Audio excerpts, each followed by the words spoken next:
Maya Rodriguez had mastered the art of being invisible. Not literally, mind you, humans hadn't figured out that particular trick yet, much to the disappointment of every alien species in the galaxy. No, Maya's invisibility was purely social, achieved through the ancient human techniques of keeping her head down, speaking softly, and carrying a mop. The luxury cruise ship Stellar Serenity was supposedly the pinnacle of interstellar hospitality, a gleaming monument to peaceful cooperation between species. What the brochures failed to mention was that this cooperation came with a very clear hierarchy, and guess who was at the bottom? That's right, the humans. Specifically Maya, who had the distinct honor of being the ship's sole human janitor. "Primitive biped, you missed a spot," sneered Quillen, the head of security, his crystalline form refracting the corridor lights into rainbow patterns that would have been beautiful if they weren't attached to such a colossal jerk. He pointed one razor-sharp finger at a section of floor that was quite obviously perfectly clean. Maya nodded quietly and remopped the spot, again, for the third time. Because apparently her primitive eyes couldn't see dirt the way his advanced photoreceptors could. Which was fascinating, considering she was looking at the same spotless floor he was. "That's better," Quillen clicked, his internal light show pulsing with satisfaction. "Perhaps you'll learn proper technique eventually. Though I doubt it, given your species' limitations." He glided away, leaving Maya alone with her thoughts and her mop. Her very human thoughts, which at that moment were contemplating the exact trajectory needed to fling said mop at the back of his glowing head. But Maya Rodriguez didn't do things like that. Maya Rodriguez cleaned things. Quietly, very efficiently, invisibly. Captain Vorthak's voice boomed through the ship's speakers, his reptilian accent thick with pompous authority. "Attention passengers and crew. We are approaching the scenic Nightmare Nebula, renowned throughout the galaxy for its breathtaking views and completely safe passage routes.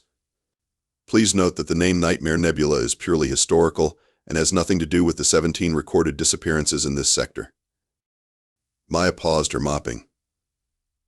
17 disappearances seemed like a lot, but what did she know?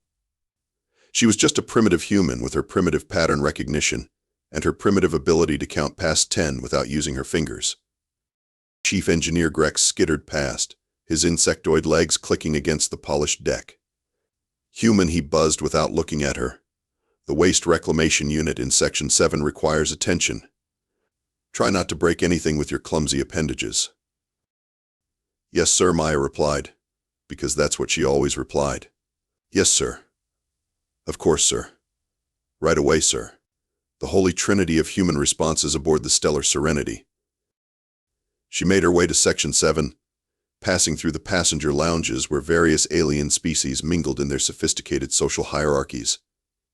The Zephyrians with their gaseous forms discussing philosophy, the metalloids comparing the molecular structures of their favorite beverages, and the empaths sharing feelings so complex that humans allegedly couldn't comprehend them.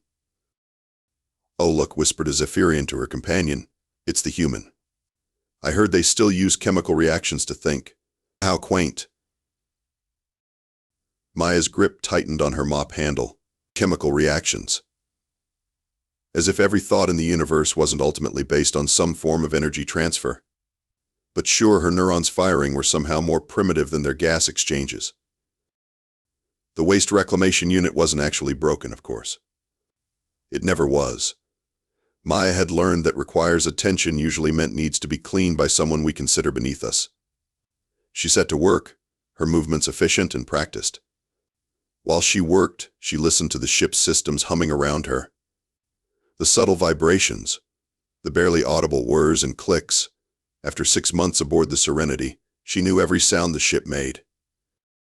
Which is why she noticed when something changed. A new vibration, almost imperceptible, traveling through the hull. The kind of vibration that might come from, say, another ship docking. But they weren't supposed to be docking with anything. They were supposed to be enjoying the completely safe tour of the Nightmare Nebula. Maya finished her work and headed toward the observation deck, her soft-soled shoes silent on the polished floors. Through the massive viewports, she could see it, a derelict vessel, dark and twisted, drifting alongside the Serenity like a corpse in space. Magnificent, isn't it? Captain Vortak's voice made her jump. The reptilian captain stood behind her, his scaled hands clasped behind his back. A genuine relic from the lost era? Our sensors detected a distress beacon. Naturally, as civilized beings, we must investigate. Maya stared at the ship. Something about its design made her skin crawl. The angles were wrong, the proportions unsettling. It looked less like a vessel and more like a trap. "Sir," she said quietly, "maybe we should." "Should what, human?" Vorthak's golden eyes fixed on her with amusement. "Are you suggesting that I, a decorated captain of the galactic cruise line, should ignore a distress call? Your species' tendency toward paranoia is well documented, but surely even you can appreciate the moral imperative here." Maya nodded and stepped back. Because that's what she did. She stepped back, shut up, and let the superior species make their superior decisions, even when those decisions involved docking with nightmare ships in sectors known for mysterious disappearances. The docking was smooth, efficient, and completely routine. Just another day of superior alien decision-making in the cold depths of space. The airlock hissed open with the kind of ominous finality that, in Maya's experience, usually preceded very bad things. But what did she know? She was just a human with her primitive instincts and her ridiculous tendency to think that scary-looking derelict ships might actually be scary. "Atmospheric readings are stable," announced Grex, his compound eyes gleaming with scientific enthusiasm. "Temperature optimal, oxygen levels adequate for most species. A perfectly routine boarding operation." Captain Vortak straightened his uniform and puffed out his chest. "Excellent. Security team with me. We'll conduct a thorough investigation of this vessel and render whatever aid we can to its crew." Maya, who had somehow been assigned to the boarding party despite being just the janitor, followed at the back of the group. She'd tried to suggest that maybe, just maybe, someone should stay behind to monitor the situation. But Quillen had laughed, actually laughed, and said, "What could possibly go wrong? We're the most advanced species in the galaxy, and you're worried about an empty ship." The derelict's interior was a maze of twisted corridors and flickering emergency lighting. The walls seemed to pulse with an organic rhythm that made Maya's skin crawl. Everything about the place screamed trap in 17 different languages, but apparently her human brain was the only one receiving the signal. "Fascinating architecture," mused Dr. Keltani, the ship's empathic counselor. "I'm sensing traces of fear, desperation, and oh, that's odd. I'm detecting something else, something hungry." "Hungry?" Vorthak chuckled. "My dear doctor, you're sensing the residual emotions of a crew that probably ran out of provisions. Nothing more." Maya wanted to point out that fear and desperation usually came before hunger, not after. But she kept her mouth shut and continued following the group deeper into the ship. The walls were covered in scratches, deep gouges that looked suspiciously like claw marks. The kind of claw marks that might come from something trying to get out, or something trying to get in. They found the ship's bridge, or what was left of it. The control panels were smashed, the viewports cracked, and the captain's chair was, well, let's just say it would need more than Maya's cleaning supplies to fix. "Structural damage from asteroid impacts," Grex buzzed confidently. "Common in this sector. Nothing unusual here." Maya looked at the claw marks on the walls, at the blast doors that had been torn apart from the inside, at the way the damage seemed to radiate outward from the ship's cargo hold. "Sir," she said quietly, "I think we should." "Should what, human?" Quillen's light show pulsed with irritation. "Continue standing around while you state the obvious? We're perfectly capable of handling a simple investigation." They found the cargo hold 20 minutes later. The massive doors had been ripped open like tissue paper, revealing rows of containment cells. Empty containment cells. Each one bore a placard written in the universal trade language: "Apex Hunter, extreme danger, authorized personnel only." "Well," said Vorthak, his voice carefully neutral, "this is unexpected." Maya counted the cells. 12.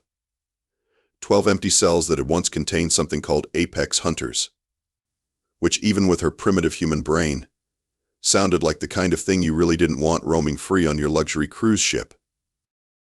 Perhaps they died during the ship's distress, suggested Dr. Keltani, though her empathic abilities were clearly picking up something that made her nervous. That's when they heard it. A sound like metal being torn, coming from the direction of the airlock. The direction of their ship. Interesting, Quillen mused. It almost sounds like... The sound came again, closer this time. And then the lights went out. When the emergency lighting kicked in, they were no longer alone. Something moved in the shadows at the far end of the cargo hold. Something large. Something that definitely hadn't been there a moment before. Grex, Vorthak whispered, please tell me you're detecting some kind of holographic projection. Negative, Captain. Whatever that is, it's very real. And it's, oh dear, it's looking at us. The thing stepped into the emergency lighting, and Maya got her first good look at an apex hunter. It was about 8 feet tall, covered in chitinous armor that seemed to shift and flow like liquid metal. Its head was a nightmare of sensory organs and feeding apparatus, and its arms ended in claws that could probably cut through the ship's hull. But what really caught Maya's attention were its eyes, cold, calculating, and utterly without mercy. Nobody move, Quillen commanded, his crystalline form glowing brighter. I'll handle this with superior tactics. He fired his energy weapon. The beam struck the creature dead center and bounced off. The apex hunter tilted its head, almost curiously, then let out a sound that was part roar, part scream, and entirely terrifying. Run, Maya said quietly. What was that, human? Vorthak demanded. I said run, Maya shouted, grabbing Dr. Keltani's arm and pulling her toward the exit. The boarding party scattered, their superior coordination immediately forgotten in the face of actual danger. Maya, despite being the primitive one, was the first to reach the airlock. She slammed the emergency seal just as the apex hunter's claws scraped against the closing door. Well, she said, breathing hard, that could have gone better. Behind them, the derelict ship's lights flickered and died. And somewhere in the darkness, 11 more apex hunters began to stir. The Stellar Serenity's bridge erupted into what could generously be called organized chaos, though Maya would have gone with complete pandemonium if anyone had asked her opinion. Which, naturally, they didn't. Battle stations. Roared Captain Vorthak, his reptilian features flushed with what Maya assumed was either righteous fury or abject terror. Deploy all defensive measures. These primitive beasts will learn what happens when they challenge a superior species. Maya, who was apparently invisible again now that the immediate crisis had passed, watched from the corner as the bridge crew scrambled to implement their captain's brilliant strategy, which, as far as she could tell, consisted of shooting at things really, really hard. Energy shields at maximum, reported Lieutenant Hexus, a 6-armed cardinal whose multiple appendages were flying across the control panels. All weapon systems online. Sir, I'm detecting movement in the docking bay. Excellent, Vorthak declared. Whatever these creatures are, they'll find that boarding a civilized vessel is quite different from terrorizing an abandoned derelict. Maya wanted to point out that the creatures had presumably escaped from that abandoned derelict in the first place, which suggested they were pretty good at getting out of confined spaces. But she kept her mouth shut and watched as the security feeds displayed the first apex hunter prowling through the docking bay. The creature moved with fluid grace, its head swiveling as it analyzed its new environment. When it looked directly at one of the security cameras, Maya could have sworn it was smiling, which was concerning, considering it didn't appear to have a mouth in the traditional sense. Deploying automated defense systems, Quillen announced from his security station. These primitive predators will be contained within minutes. The defense turrets emerged from the walls and opened fire. Energy beams lanced through the docking bay, striking the apex hunter with enough force to vaporize a small building. The creature staggered, looked down at the scorch marks on its armor, and then did something that made Maya's blood run cold. It laughed. Not a human laugh, obviously. more like the sound of metal scraping against stone, but definitely expressing amusement. Then it moved, faster than anything that size had any right to move, and began systematically dismantling the defense turrets with its bare claws. "Fascinating," muttered Dr. Keltani, her empathic abilities apparently still functioning despite the circumstances. "I'm detecting complex emotional patterns. Intelligence. Strategy. This creature isn't just hunting, it's learning." "Impossible," Vorthak snapped. "These are mindless beasts. Grex, deploy the containment fields." The chief engineer's mandibles clicked frantically as he worked his controls. "Containment fields active, Captain. The creature should be completely immobilized." They watched as shimmering energy barriers materialized around the apex hunter. The creature examined them with what appeared to be genuine curiosity, then reached out and touched one of the barriers. There was a brief flash of light, and the containment field adapted. The energy pattern shifted, restructured itself, and suddenly the barrier was moving with the creature instead of constraining it. "How?" Grex buzzed, his compound eyes wide with disbelief. "The containment matrix should be impervious to any form of biological manipulation." Maya, who had been watching the creature's movements, raised her hand tentatively. I think it's—" "Not now, human," Quillen interrupted, his crystalline form pulsing with frustration. "We need solutions, not primitive observations." The apex hunter had finished absorbing the containment field and was now examining the docking bay doors. It traced the electronic locks with one claw, its head tilted in concentration. Then, with surgical precision, it began to rewire the door controls. "It's learning our technology," Maya tried again. "It's not just adapting to our weapons, it's—" "Preposterous," Vorthak declared. "Deploy the neural disruptors.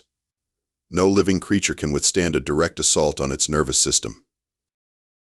The neural disruptors activated with a high-pitched whine that made everyone on the bridge wince. The apex hunter paused in its work, shook its head once, and then continued rewiring the door as if nothing had happened. "Perhaps," suggested Dr. Keltani nervously, "we should consider evacuation procedures." "Evacuation?" Vortak's eyes flashed with indignation. "We are the pinnacle of galactic civilization. We do not flee from lesser species." The docking bay doors opened with a soft hiss, and the apex hunter stepped into the ship's main corridor. Almost immediately, the security feeds began showing passengers and crew members running in panic. The creature didn't pursue them. Instead, it stood perfectly still, its head moving in slow, measured sweeps. "It's mapping the ship," Maya said, her voice barely audible. "What was that?" Vortak demanded. "I said it's mapping the ship," Maya repeated, louder this time. "It's using echolocation or something similar to create a three-dimensional layout of the entire vessel. It's not just hunting randomly, it's planning." The bridge crew stared at her, as if she'd just announced that 2 + 2 equaled purple. Then Quillen's light show pulsed dismissively. "Primitive anthropomorphization," he declared. "You're attributing complex reasoning to a simple predator because your species lacks the sophistication to understand true animal behavior." On the screen, the apex hunter moved with purpose toward the ship's primary life support junction. It began to dismantle the access panel with the same surgical precision it had used on the door controls. "It's going for life support," Maya said flatly. "Impossible," Grex buzzed. "How could it possibly know?" The lights flickered as the creature's claws found the primary power coupling. Then the artificial gravity cut out for 3 seconds before the backup systems kicked in. "Huh," Maya said, grabbing a support rail as her feet briefly left the floor. "Imagine that." The apex hunter had left the life support junction and was now moving toward the passenger decks. And according to the ship's internal sensors, it wasn't alone anymore. 2 more heat signatures had appeared in different sections of the vessel. "Sir," Maya said quietly, "I really think we should." Her words were cut off by a scream from the corridor outside the bridge. A very young scream. The kind that belonged to the Zephyrian children who had been on their way to the observation deck for their daily educational tour. Maya looked at the security feed showing the corridor. The apex hunter stood between the terrified young aliens and the only exit, its sensory organs focused on them with predatory intensity. And suddenly, Maya Rodriguez discovered that she had limits after all. Maya had spent 6 months being invisible, 6 months being dismissed, 6 months being told that her primitive human brain couldn't possibly understand the complexities of advanced galactic civilization. But watching an 8-foot nightmare stalk toward a group of children, even alien children who thought she was little more than an articulate mop, something inside her finally snapped. "Oh, screw this," she muttered, grabbing a fire extinguisher from the wall bracket. "Human, what are you doing?" Quillen's voice crackled with alarm as Maya headed for the bridge exit. "My job," Maya replied, her voice steady for the first time since boarding the ship. "You know, the one you've been telling me I'm too primitive to understand." She was through the door before anyone could stop her, moving through the corridors with the kind of purposeful stride that comes from knowing exactly where you're going and exactly what you're going to do when you get there. The fire extinguisher felt solid in her hands, its weight familiar and comforting. The apex hunter was exactly where she expected it to be, cornering the young Zephyrians in a dead-end corridor. Up close, it was even more terrifying than the security feeds had shown. Its armor seemed to shift and flow like liquid metal, and its sensory organs tracked every movement with mechanical precision. "Hey," Maya called out, her voice conversational. "Looking for someone more your size?"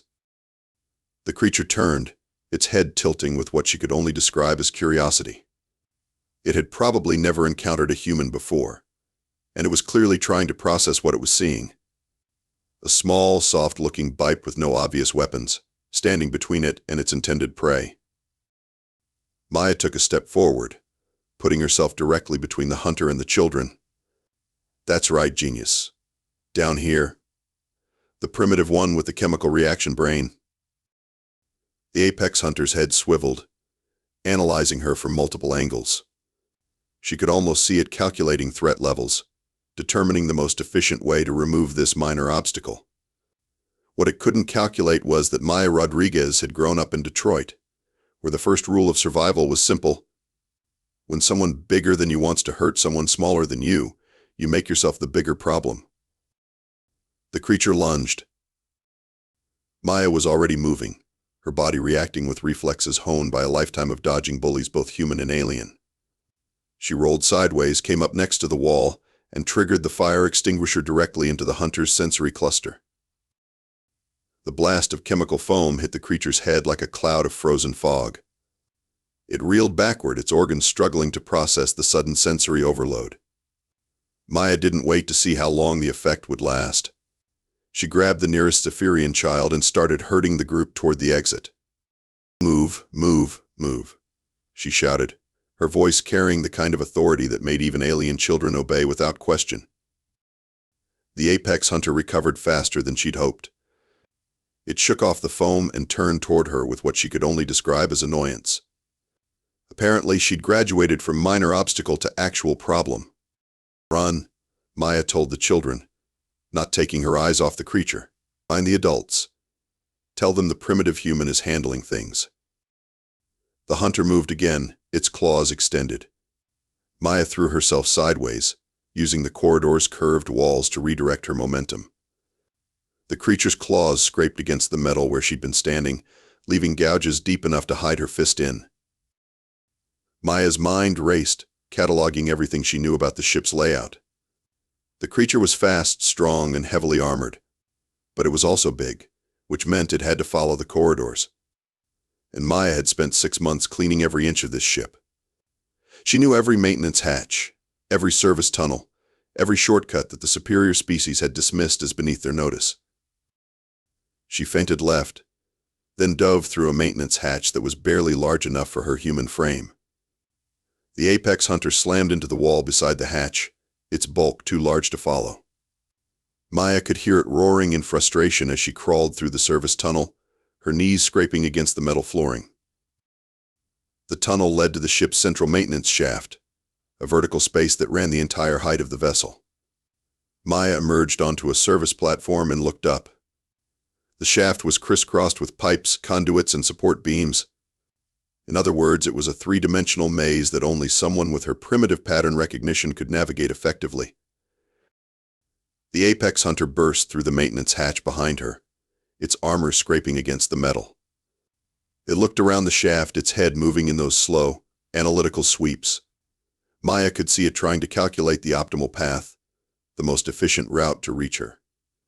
Problem with being too smart, Maya called down, balancing on a support beam 15 feet above the creature.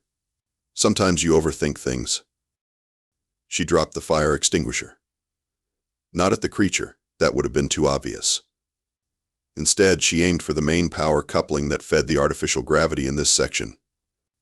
The heavy metal cylinder struck the coupling with a satisfying crash, and suddenly the apex hunter was floating in zero gravity, its claws scrabbling uselessly at the air.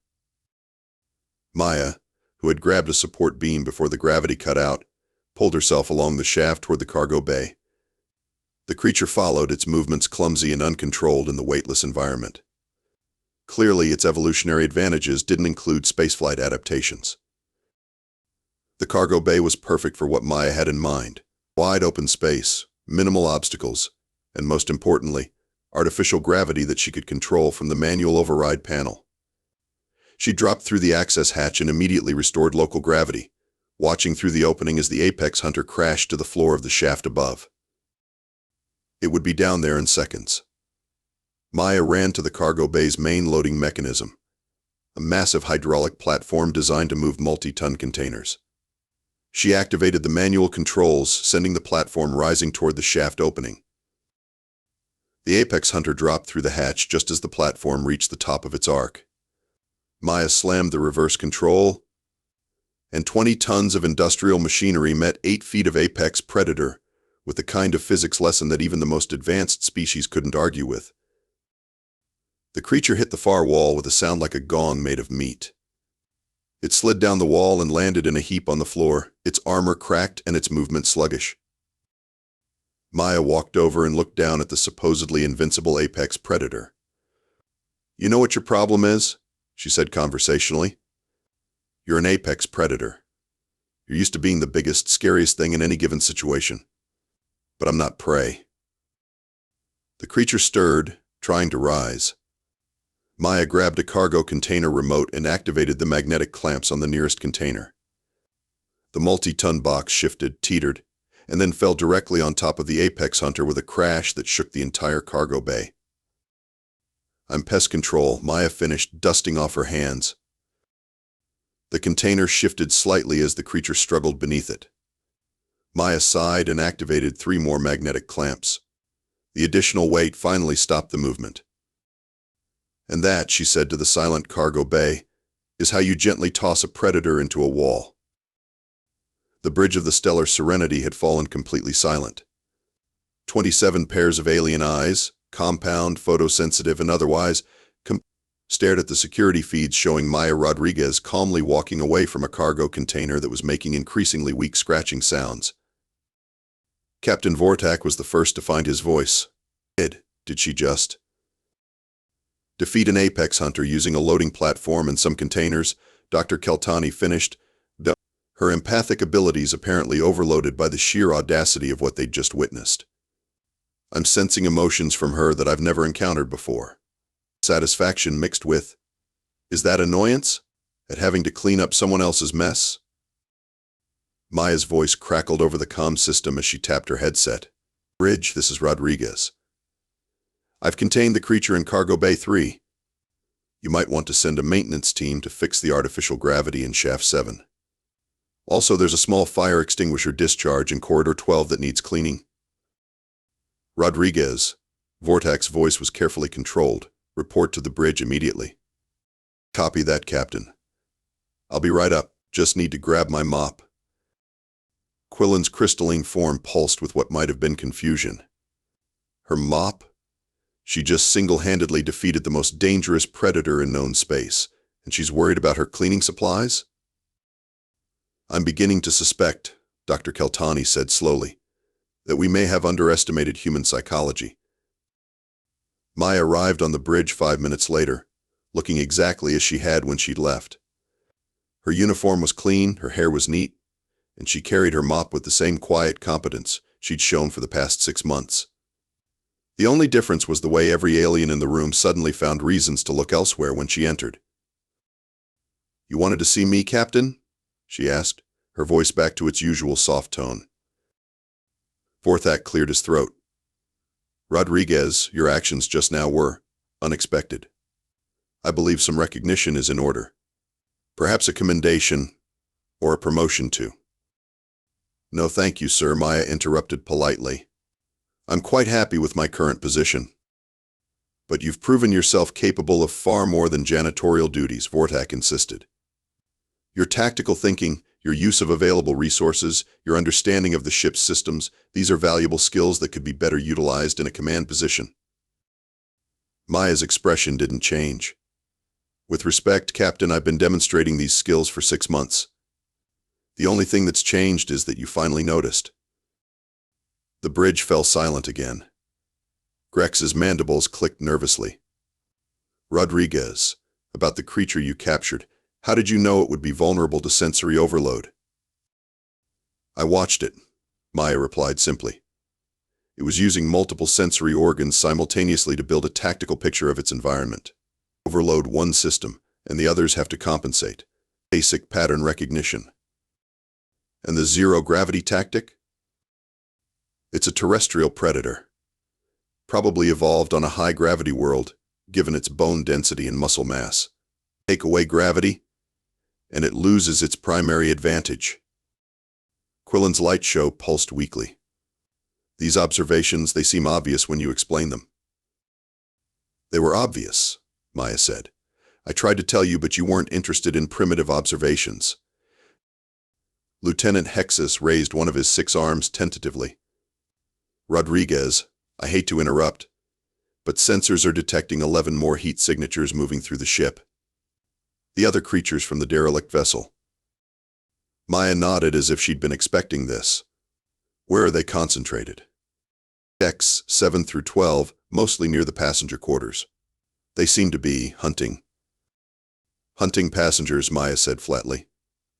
"Because that's what apex predators do when they're introduced to a new environment.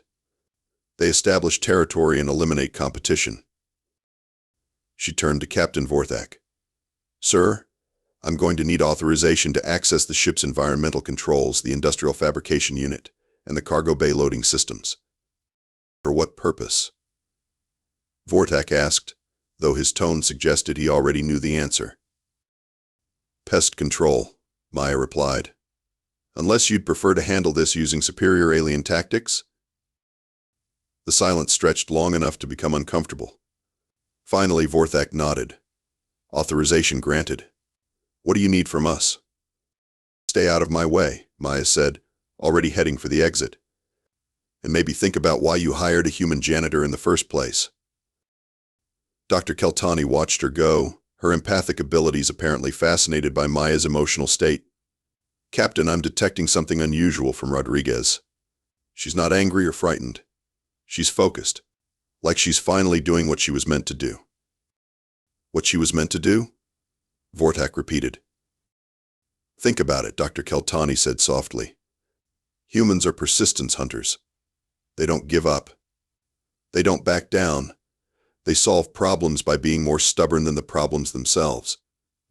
And we've been treating her like she's inferior?" On the security feeds, Maya was already at work. She'd accessed the ship's atmospheric controls and was systematically adjusting the environment on each deck. Temperature, humidity, air pressure, oxygen levels, all shifting in subtle ways that would disorient creatures adapted to different conditions. "She's terraforming the ship." Grex buzzed with something like admiration, making it hostile to the invaders while keeping it livable for us. "Ingenious," Quillen admitted reluctantly. "I never would have thought of that." "Neither would I," Vorthak said, watching Maya work with growing respect. "It seems we've learned something valuable today." "What's that, Captain?" "Never underestimate the species that cleans up everyone else's messes." 3 hours later, Maya Rodriguez had single-handedly reduced the apex hunter infestation from 12 creatures to 0. The methods she'd used were, according to Chief Engineer Grex, devastatingly effective and completely insane. Creature number 2 had been eliminated when Maya rerouted the ship's heating system to create a thermal maze that led directly into an industrial airlock. The predator had followed the heat signature right into space, where it discovered that being an apex predator meant very little in a vacuum. Creatures 3 through 7 had fallen victim to what Maya called the luggage carousel technique. She'd modified the ship's automated transport system to create a series of moving walkways that ran in a continuous loop through the cargo holds. The hunters, drawn by the movement and vibration, had boarded the system and found themselves trapped in an endless circuit that gradually increased in speed until they were moving too fast to jump off. Maya had simply waited until they were sufficiently dizzy and then directed the walkways into the ship's recycling processors. "That's not pest control," Grex had muttered, watching the security feeds. "That's engineering." "Same thing," Maya had replied over the comm, her voice utterly calm as she worked on her next project. Creatures 8 and 9 had been handled simultaneously when Maya discovered they were hunting as a pack. She'd used the ship's internal communication system to create a series of echoing sounds that mimicked distressed prey, leading both hunters into the main dining hall. Once they were inside, she'd activated the emergency bulkheads and filled the room with industrial-grade cleaning foam. The creatures had suffocated trying to dig through 20 feet of sanitizing bubbles. "At least she's staying within her job description," Dr. Keltani had observed as they watched Maya calmly hosing down the dining hall afterward. Creatures 10 and 11 had required more creativity. Maya had discovered that they were the pack's scouts, more intelligent and cautious than their fellows. They'd learned to avoid her traps and were systematically searching the ship for her location. So Maya had let them find her. She'd positioned herself in the ship's central hub, a large open space that connected all the major sections. When the 2 hunters arrived, they'd found her sitting cross-legged on the floor, apparently unarmed and completely vulnerable. They'd attacked in perfect coordination, one from each side. Maya had waited until they were 3 feet away, then triggered the hub's emergency rotation system. The entire section had spun like a centrifuge, generating enough force to pin both creatures against the outer walls. Maya, who had been sitting at the exact center of rotation, had calmly stood up and walked over to the manual controls. "You know what's funny?" she'd said to the immobilized hunters. "This system was designed to simulate planetary rotation for species that needed familiar gravity patterns. But it also works really well for making apex predators into wall decorations." She'd increased the rotation speed until both creatures lost consciousness, then slowly brought the hub to a stop. The hunters had slid down the walls and hit the floor with wet thuds. And that, Maya had announced to the empty hub, is how you gently toss 2 predators into a wall, at precisely 37 G-forces. The 12th and final creature had been the most challenging. Unlike its pack mates, this one had learned from their failures. It had observed Maya's methods and adapted, avoiding her traps and showing what could only be described as tactical intelligence. Maya had found it waiting for her in the ship's observation deck, a massive transparent dome that offered a panoramic view of space. The creature had positioned itself between her and the only exit, its bioluminescent patterns pulsing in what she recognized as aggressive display behavior. "Smart," Maya had said, genuinely impressed. "You figured out that I need to get close to activate my traps. And you picked the one room where I can't flood you with foam or spin you around." The creature had tilted its head, almost as if it understood her words. Its 6 legs had shifted into a hunting crouch, and its razor-sharp appendages had begun to glow with an ominous inner light. "Unfortunately for you," Maya had continued, pulling out her cleaning tablet, "I've been saving the best for last." She'd tapped the screen, and the observation deck's external shutters had begun to close. But instead of sealing them in darkness, Maya had programmed them to create a strobe effect, opening and closing in rapid succession. The creature had been disoriented by the flashing light, its bioluminescent patterns flickering in confusion.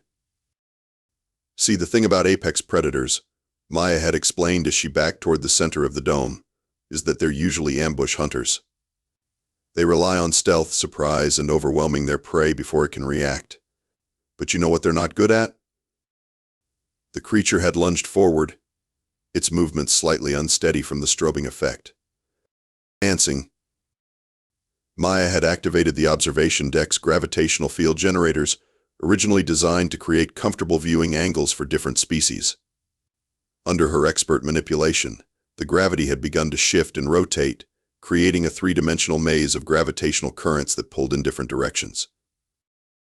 The creature had found itself caught in a gravitational waltz, its powerful limbs useless against forces that pulled it up, down, sideways, and backward in rapid succession.